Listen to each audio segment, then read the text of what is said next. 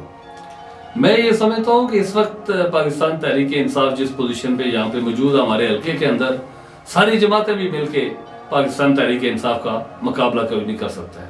بہت آسانی سے انشاءاللہ ہم حلقہ بستی باغ کی سیٹ جو ہے نا وہ ہم نکال لیں گے. کوئی ہمارے مقابلے میں سارے مل کے بھی ہمارے مقابلے میں ووٹ نہیں لے سکتے.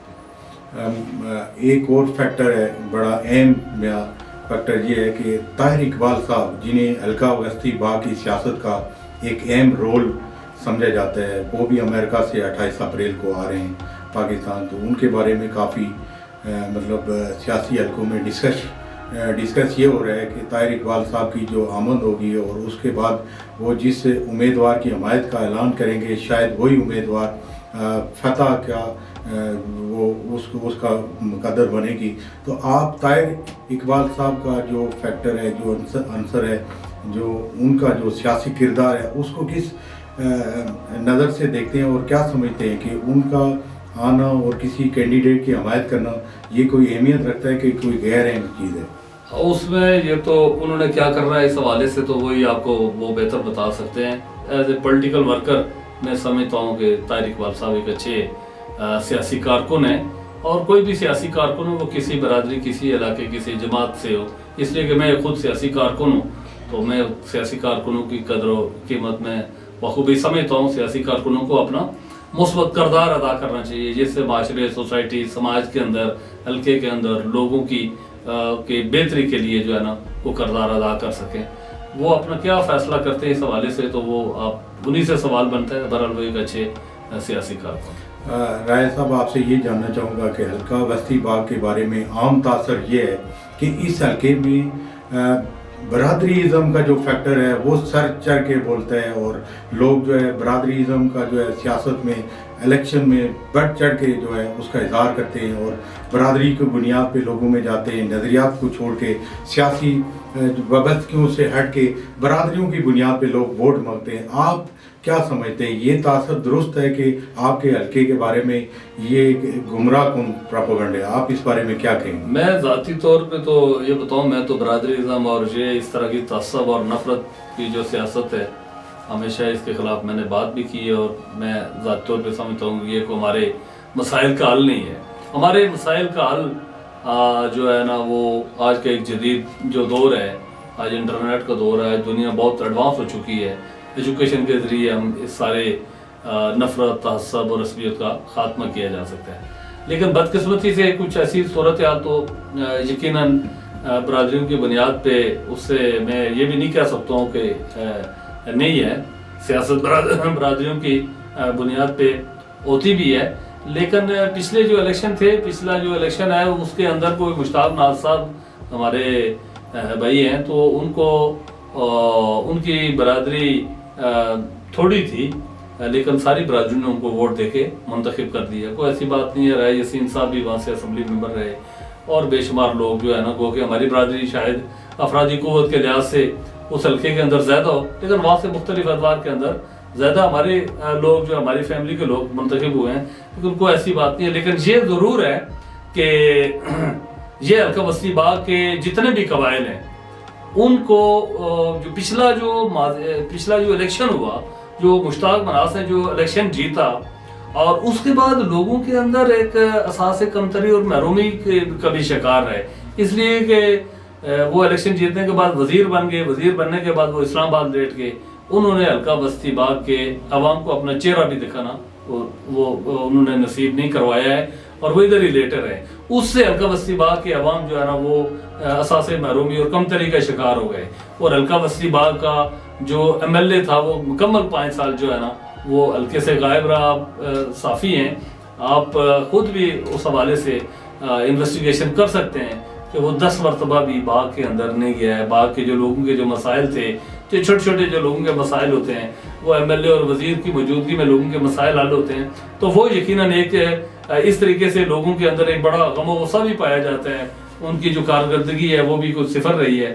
اور اس طریقے سے کوئی ایسا بندہ اگر کہیں پھر اور ہمارے اوپر اگر مسلط کرنے کی کوشش کی تو یقیناً حلقہ بستی باغ کے اندر عوام کا شدید ایک ریاکشن لوگ کریں گے. لوگوں کی خواہش ہے، لوگ یہ چاہتے ہیں کہ ہمارا ایسا نمائندہ ہو کہ جو وہاں پہ لوگوں کے مسائل حل کر سکے، وہ وہیں کا رہنے والا ہو۔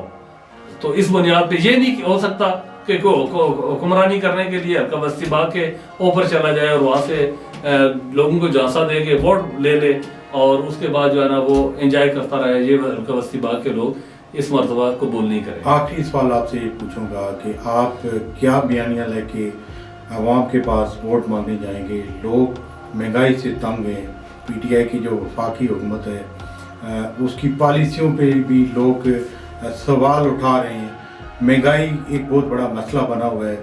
اس کشمکش میں، اس کیفیت میں لوگوں کے پاس آپ کون سا بیانیہ لے کے جائیں گے جس کی بنیاد پہ عوام آپ کو ووٹ دیں گے؟ اس میں بہت اچھا سوال آپ نے کیا۔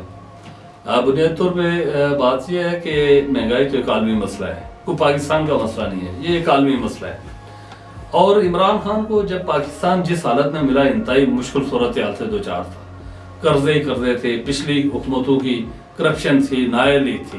اب عمران خان کو وہ ساری گند اور کرپشن صاف کرتے ہوئے کافی ٹائم لگے گا، لیکن میں یہ سمجھتا ہوں کہ آزاد کشمیر کے اندر عمران خان نے جس طریقے سے آزاد کشمیر کے جو لوگ ہیں، جو غریب لوگ ہیں، اور سارے لوگوں کو انہوں نے ہیلتھ کارڈ دے دیا۔